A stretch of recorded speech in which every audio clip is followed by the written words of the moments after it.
Welcome to Together Women Rise, a podcast where we explore the journeys of extraordinary women who reached the top levels of leadership position.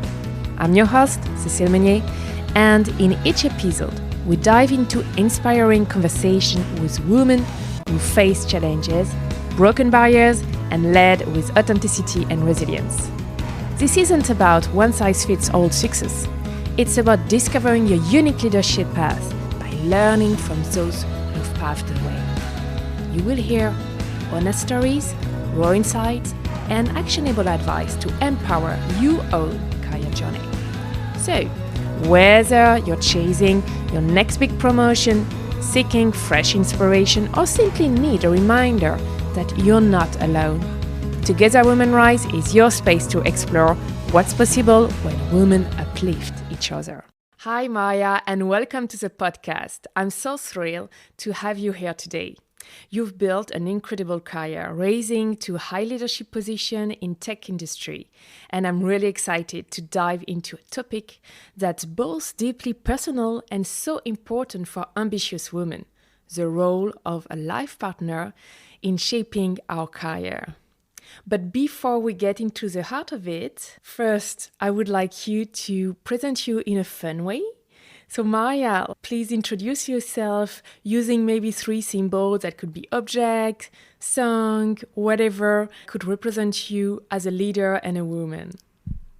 Thank you so much, and thank you, Cécile, for having me. I'm really happy. So the objects that I picked to introduce myself first was, I see my career journey always like a hiking trail or a combination of hiking trails. Okay. Because every time, even from my first job, everything that I did was something new. And I see the hiking trail as a combination of an exciting path, but where you don't know everything, right? Okay. So every career, every role that I took on was a new trail that provided me an opportunity to discover new things, but also a new trail where I knew I didn't know it all. But that was what excited me about embarking on that new trail, because I knew I could learn, it was going to be challenging. And then as well, on the trails, there are stones that make you stumble at times, but also it gives you the opportunity to figure out what's next. Coming back to the trail, what is interesting is for you was also the destination of the trail, because normally when you take a trail, it's maybe to arrive to the summit of the mountain or something like that. Exactly. So what was your relationship with the destination of that trail? Really good question. Yes. So for me, each trail provided me with a new destination. Yes, there was a clear summit. Yeah. And also something I forgot to mention, along the trail, there were spaces to recharge, and the recharge could have been my mentors or people who supported me and provided me with guidance. At some point, you have kind of base camp. Yes. Where you have time for reflection, time to recharge, and then you can continue to the race, basically. Exactly. And sometimes that you need a guide, because there might be tricky parts on the hiking trail that you don't know how to figure out. And I'm grateful of those guides within my journey that got me to get there.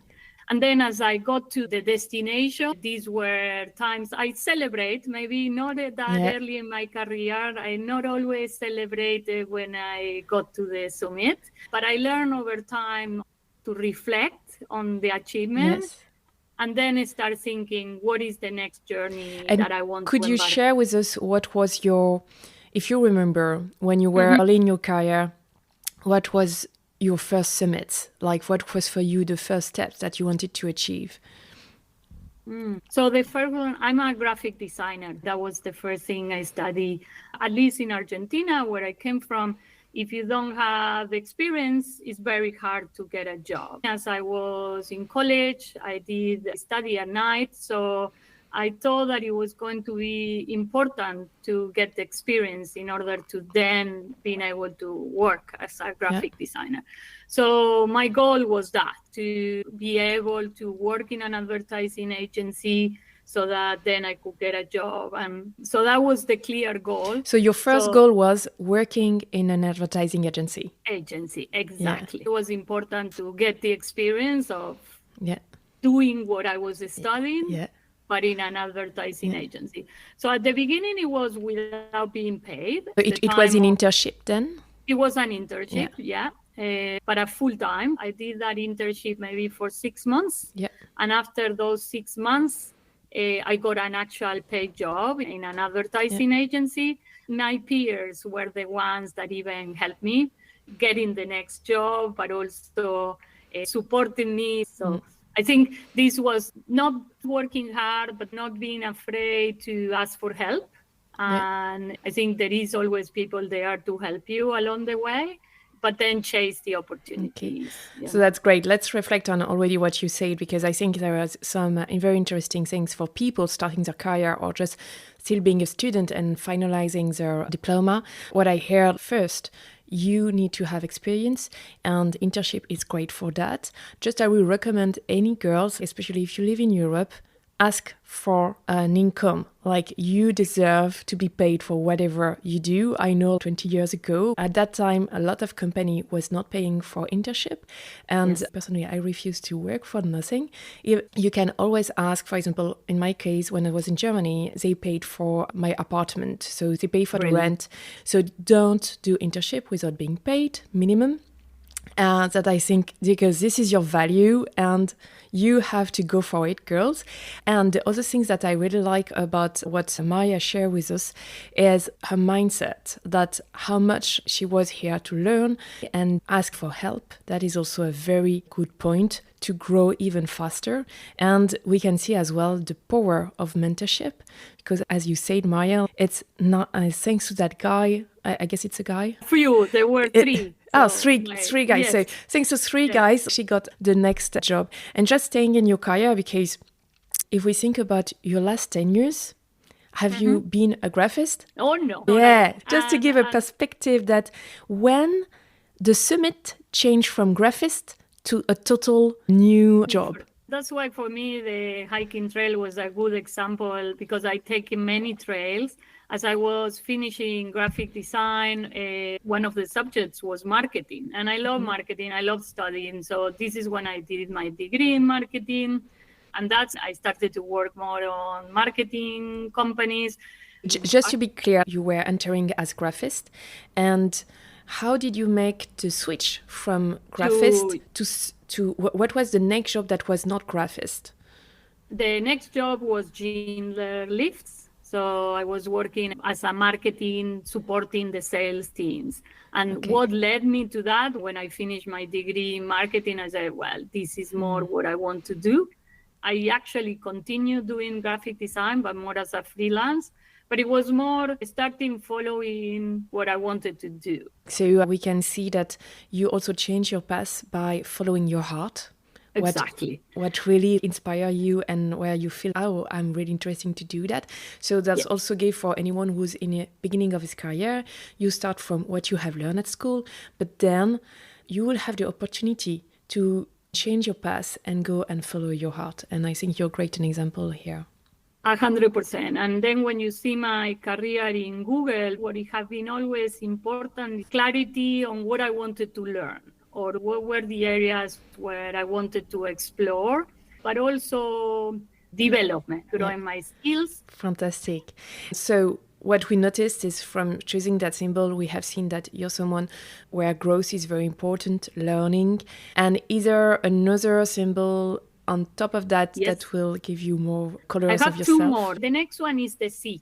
The sea represents the intensity or the feelings through my journeys. It shows the times where I have been super calm in my career and I feel at ease and at peace, but also times where I have been turbulent or very rough sea. I was born in a city along the sea. So the sea gives me time. When I look at the sea, it gives me reflection or give me... All right. That's a good one. The sea, because it's always changing, just like life. Third one, I'm curious. I think it compiles really well what I enjoy doing is a windmill. Yes. It represents my life purpose because the windmill empowers individuals or organizations to achieve their full potential, but with this is the magic trick, with a renewable source of energy. I saw the windmill provides energy to people or organizations, but that energy also brings me back. And I feel super empowered, super happy. So what I hear, it's basically like you're reminding us that contribution actually give also a lot of energy to the person who contributes. Exactly. And that is a very good point. So not being selfish, but just every time that you contribute either to the company you're working for or outside of work, you will have also a gain for yourself. Exactly. So fantastic. And now if we come back to actually our big subject for today, so looking at the fact that ambitious and talented women, many of us are navigating in complex dynamics. So we're pursuing our own goals, supporting our partner's aspiration, and striving to build a life that feels both balanced and fulfilling. And so here I think your insight and experience would be very valuable because we're going to talk more about how the person we choose to share our life with can have a huge impact for the better or the worse on our careers. And just to keep going with the little game of symbol, what would be one symbol to represent your couple? Wow. Maybe we can say a couple's team or a sport, where you are two, maybe a ping pong couple. In what ways would you say that your husband has been a key ally in your career? At the beginning, we both of us used to have full-time jobs, and I wanted to grow in my career.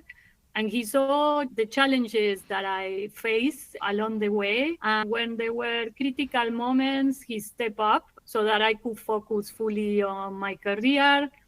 And also, he's the one that believes more in myself than myself. He's always there on the hard moments. He brings me perspective, because sometimes I might be too in myself, and he said, chill a bit. You say that there were some critical moments and he was here on this critical moment. Can you pick one of these critical moments and concretely how it has been here for you? Yeah, so I think after my 2 pregnancies, I was being stuck. And you were stuck where? Well, my career, because the pregnancies kind of made my promotions to take longer than expected, and I was feeling I was going nowhere, and I think I started to doubt myself. And that's when he said, hey, hold on a minute, you are doing this. And he was the one reminding me of all my achievements, all the great things I've done. Give you back also with this confidence, what I hear. Exactly. Believe and confident. And also he encouraged me to reach out to people that he have heard. I think he always listened to me. That's very nice. Listen and remember. That's two very good skills. So he remind me of those people along the way and say, how about there is not someone that you could talk to? Because his experience might not have been always relevant to what I was doing. So on the areas that he couldn't support me. So that's very nice, because also that means is someone who's really aware of what is his strengths, because as you said, like where he knows he couldn't support me, then he refer you to the people he believe could help you. And that is fantastic, because that means like his ego is kind of in control. So, and just knowing where he's very good at and where it's better that someone else is doing it. So that is a fantastic skill. And then I'm sometimes too focused on my journey, and I'm not the best at being nice with myself. So he's the one not only remind me, but also bring me fun and make me chill a bit so that I have the mental clarity to move on. Okay, that's very nice. And that's also what I heard. I'm doing as well this podcast in French. We were going through the same topic. And what came back as well is first, her husband was her first believer in her. Like whenever she had doubt, he had no doubt about the fact that she can achieve whatever she wanted. Exactly like your husband, like he was here to remind her, like, okay, keep confident because I'm your first fan on this planet. And that makes you much stronger to go through when you say, when there is a big turbulence, you always have like... it brings you afloat. Yeah. You know? And the second thing was he was also, and we will talk about that maybe later, he also stopped his career for taking care of the kids. And that also show like kind of how do you manage the ambition of everyone and maybe not follow the social standards. Yeah. If we come back to the moment he stepped in as being the first, first childcare. Yeah, when was it? And how did you had that conversation? Yeah. So at the moment, he was working on an industry and he wasn't enjoying, you know. And then we also noticed the two of us were working mad and our kids were starting to be on the creche or the daycare. So how old was your second one at the time? So this was even, I can't remember exactly the time. In this, my husband would be better because he knows when he did the... But there we thought he wasn't enjoying. That was also having a detriment on himself. Actually, the two of them were already on the daycare because they stayed for a while after. We were saying we are always rushing to collect, and he wasn't enjoying. So at the time, what I asked my husband, and maybe that's when I supported him, was, what do you want to do? What you would like to do? And here is when he decided to go back to college and did a radio degree. And that's when I supported him because he finished his job. He went back to college. I was the main breadwinner, but this was helping him to pursue something that he was going to enjoy more. Yes. This enabled him now to work part-time. It was a good process because we saw that we were able to manage also financially what we wanted to do. And he started to do something that he enjoyed, and even his well-being was a 360 change.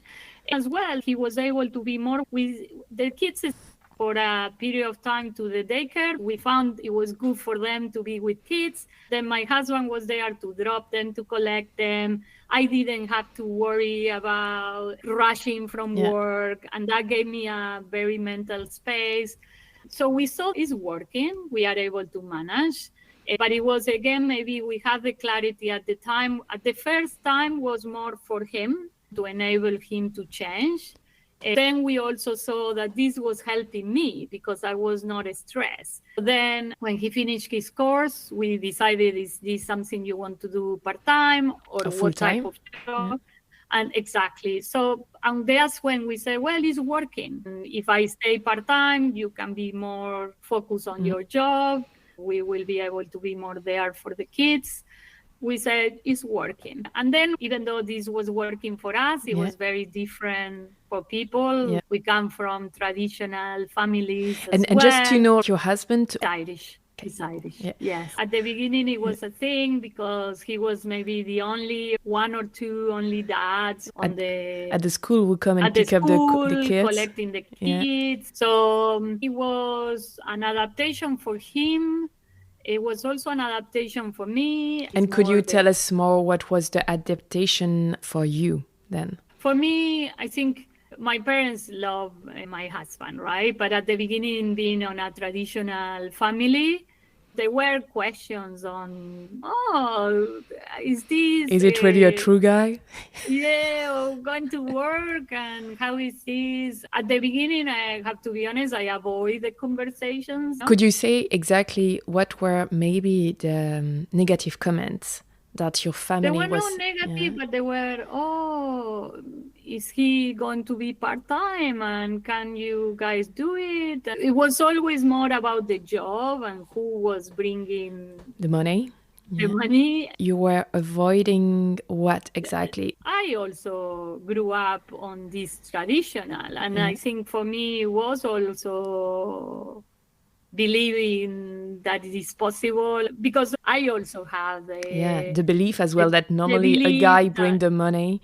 exactly, and that's what it should be. So when the true change happened was when I owned our decision, when I owned hey, this is the way we want to do, is working for us, is helping me. And when that shift, is it like that shift happened because you wake up one morning, or is there something happen, an event that make you realize actually the chance that you had? Because when I started analyzing why I was getting annoyed when people were asking me things, and then, What were they asking you exactly?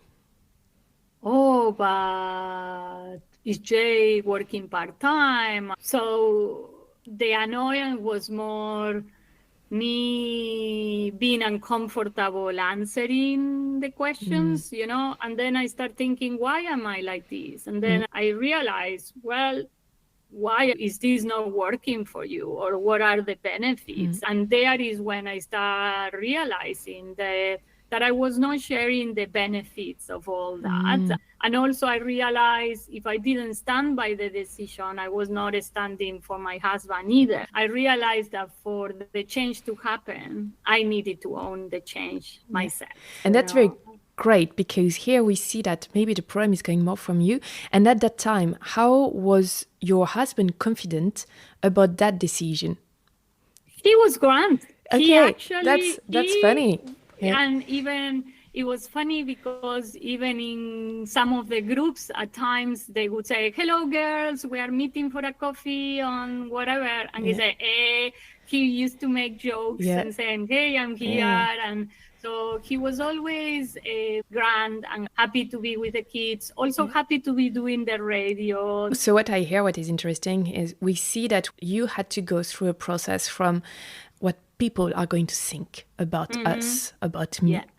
And then suddenly, when you made the switch, when you realize that actually, okay, what is the benefit, and really taking really the choice and aligning it with your true values, then you were aligned, and then you really own your decision, and then it was not anymore a burden.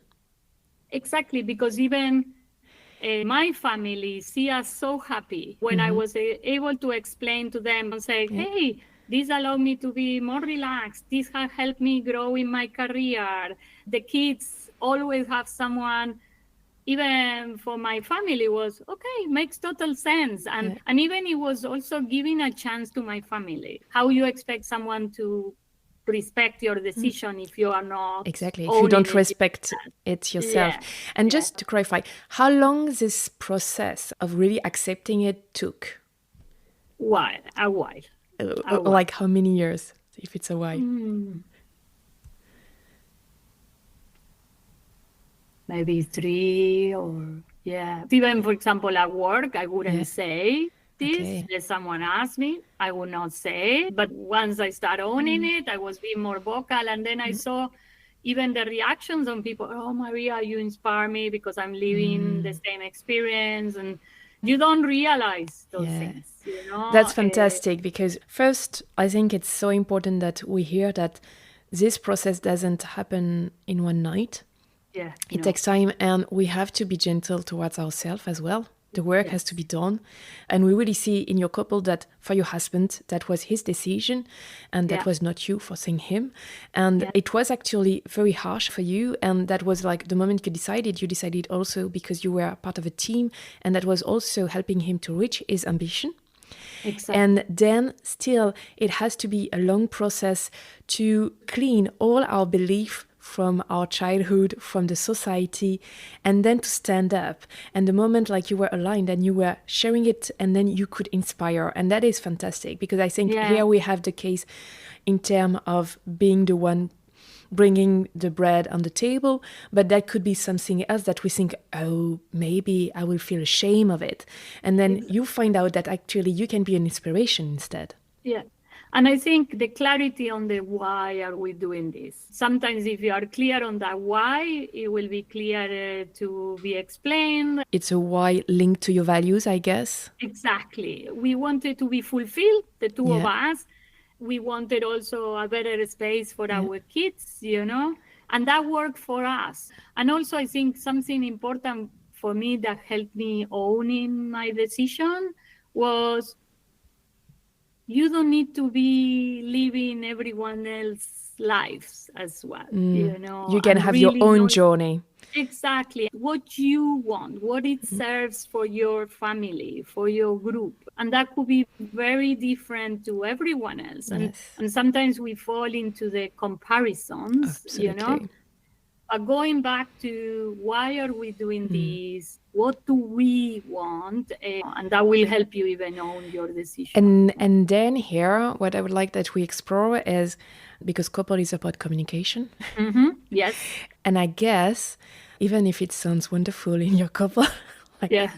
We have our moments, plenty. any couple struggle at some point, eh? Yeah. And especially regarding your careers, is there some moments that you had some discussion? Yeah. And maybe you can share, if you have, some techniques that make your communication with your husband better. Yeah.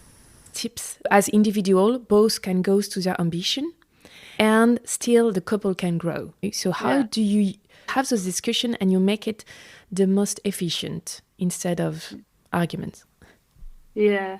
So I think every time we have an idea, we talk and say, or this is a possibility. I translated that both of you speak positively about something, because when I hear idea, for me, it's more like, oh, that would be great to do that. So it's what you mean by idea instead of, oh, because of you, I can't do that. Oh, yeah. Even when we think it's a crazy idea, we say, hey, there could be this opportunity, or I would like to do this. What would you think? And if we want to embark on something that financially is a big thing, then in general, we provide opinions on, well, but how about this? And this, what is it? Then you review the certain domain of your life. What will be the impact? Yeah, what will be the impact on this? If we spend on this, we won't be able to spend on that. Financial domain. What else domain that you checked? So, for example, I'm doing a course that is for 6 months, every Wednesday evenings, I'm not here. And that was, hey, can we agree that no matter what, you will have to deal? Yeah, I will be fine with that, but let's pick the day that is. That also feed the rest of the family and other obligations. Yeah, I'm doing this day. Yeah. You figure out how. No, in general is, I want to do this. I think it will be good for X.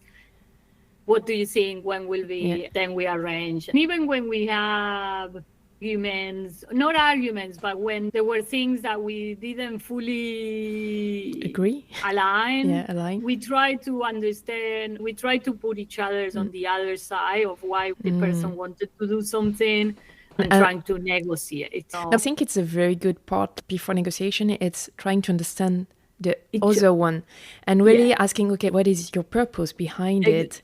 And so then you can better understand, and then it's easier to find a solution. Exactly, because then you understand, okay, do you need to do it right now, or can we wait until this is done? Do you have tricks? Because we all know that sometimes we are super tired. We are coming back from work and we have absolutely no more tolerance for anything's going wrong. And so did you also find out your ways to say, okay, this is our moment for big discussion, because I know like my mental state will be open enough to new ideas, to something that doesn't go the way I wish? So for us, we find that it's either after the kids went to bed and that we are both more in the conversation mode, or sometimes we go for walks and we talk, and that was a good space. But sometimes we feel that, oh, I have to answer this now, or they offer me this thing and I need to get the answer right now. Do you? I would say. Sometimes so you challenge the fact that it's not because your big boss just tell you there is this potential promotion, you don't have only 48 hours to answer it. Exactly. And sometimes picking the right moments to talk is better, and it will serve you better than rush a conversation. If you are rushed, you might not explain well what you want, why you want it, what you need from and the being other open to listen to the other one as well. And exactly, and listen the other perspective, because sometimes you might have your idea of what you want, but you might be missing what this means for the other person. So decide at the right time, or give yourself time for those important discussions.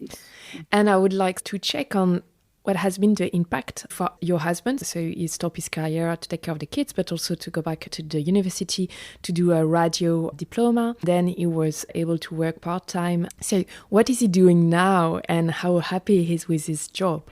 He's super happy. What Jay is doing now? Well, he's a radio presenter on East Coast. He loves it. He has a lot of fans. People, even kids, not our kids, but other kids, they think he's pretty cool. And he's happy with the group of people where he works.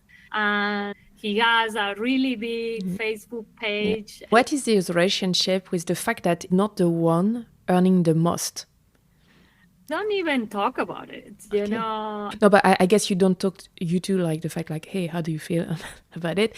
But like sometimes, you know, that is also a big belief in society in terms of masculinity, to be the one who bring the most money at home. I guess the fact that it was okay to go back to study and that you were the one providing during that time, and now that with a part-time job when you were still full-time at Google, clearly, I don't imagine that he was earning as much as you at the time. So that also showed a very big,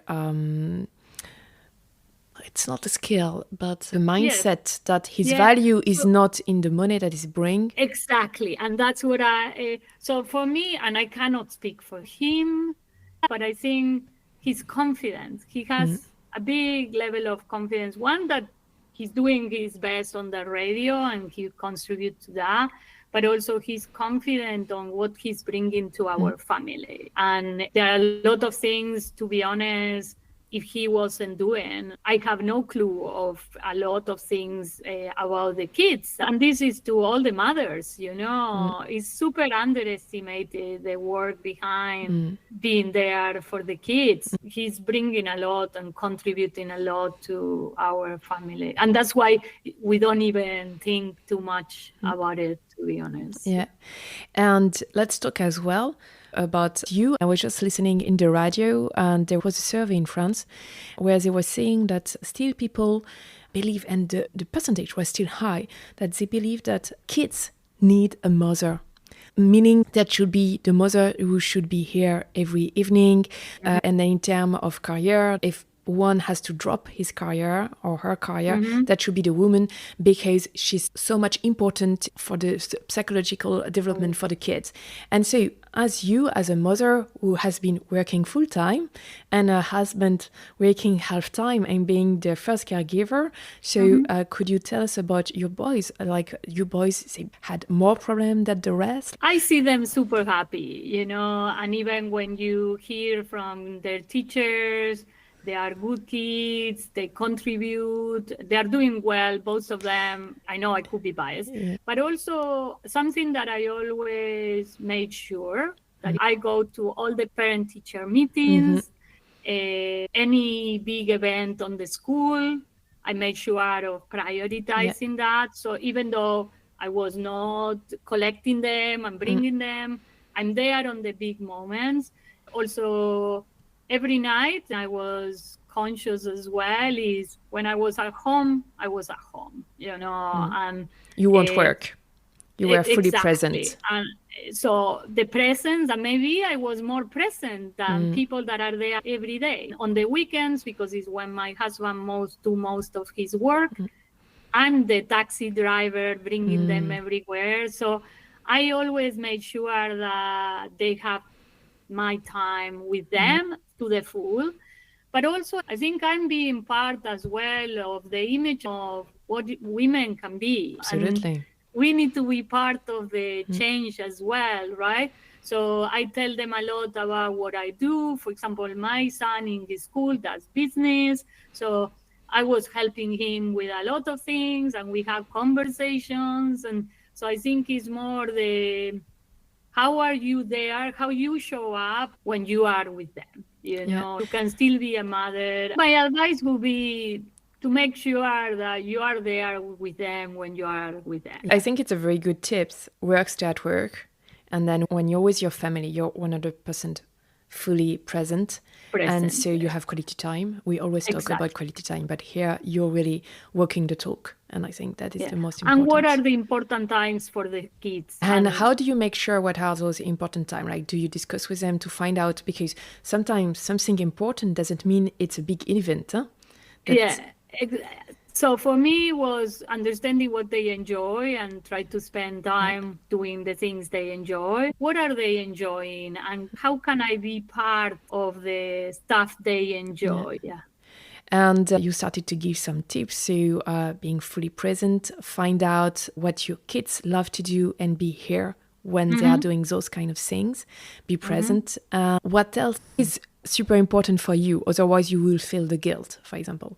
So maybe between the two of us, I'm the one saying you need to study. I'm always the one talking about goals, but I'm always trying to be there every time if they are sad or that they know they can come and talk to me, and that no matter what I'm doing, I will be there for them.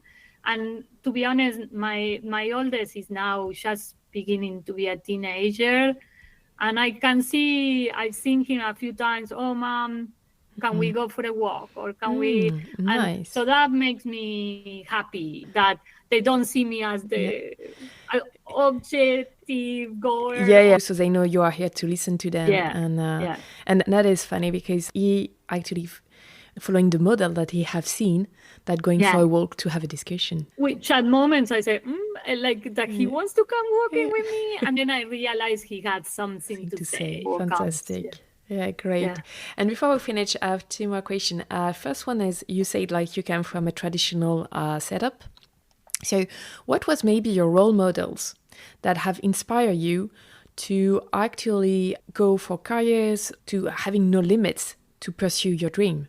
Basically. Yeah, my parents. My dad is someone super focused and clear and calm, but that always grew, but also someone very determined. And I think my determination or the objective, I took it from him. Then my mom, she was very focused on study will give you the basis and then you go and try. And also the love for sports. And I think the mental health that brings is from my mother. I think both of them always were super supportive and encouraging for me to do things. And so I'm not being afraid of taking challenges. So I'm very grateful. Okay. And the last one, for the next generation of ambitious women, for those looking to build big careers while staying true to their personal values, and what would be the one piece of advice you want them to hear? Follow their guts, so what they want. But if your gut is saying, this might not be right, believe in your gut, on what your gut tells you. So really listen to yourself and believe in yourself. And then the second one is invest in building relationships. I think this is something I did late in my career, but rich relationships. Could be more concrete on that. So, for example, there is people along the way that they might nurture your journey, So spend time talking to people in your industry, or for example, if there is something that you want to achieve, the best thing I say is go to people and talk to people that are doing what you want. And, because and nurture those relationships, and because that pays in the long run. And I think the power of people is what it brings you along without you noticing it. Yeah. So here, if I reflect, sometimes when we are really action-driven, result-driven, then we may go fast by doing our things on our own. And here you're starting to say, okay, don't mind to include people to talk about what you're doing. Yes, then you may lose sometimes, like take a little bit longer, but on the long term, maybe you will get new ideas, feedbacks, and people knows what you're doing actually. Exactly. And that can serve you at the end, and you can maybe also get new friends and inspiration. So it's what we could call it networking, but sometimes in networking we hear, oh yeah, like it's politics. Here it's really more like on a daily basis, how it can bring you actually food for your mind, food for your energy, inspiration. As you say, it's more people relationship rather than networking that can be associated to politics. Exactly. Okay, I think it's a very good advice, because when we are really a driven person, we can forget that aspect for a long time. Exactly. Before we hit kind of a wall and discover that actually the power of people. Okay, but that's a nice way to end it. Thank you so much, Maria, for sharing all your stories and this incredible insight. And I know our listeners will take so much away from this conversation. And whether it's about building a partnership that lifts them and also being fully present in the family and in their career, showing that it's possible, and achieving goals, being goals-oriented, and still having a great family where everybody can be themselves and also reach their own ambition. Thank you so much, Cecile, for having me. It was a great conversation. Yeah, it was very nice. Thank you, and have a very good day, Maria. You too. Thank you for listening to Together Women Rise. If you enjoyed the episode, don't forget to subscribe and share it with your friends. I'd love to hear from you. Feel free to share your thoughts, suggest topics, or even nominate a future guest. And remember, don't compete. Support the women around you.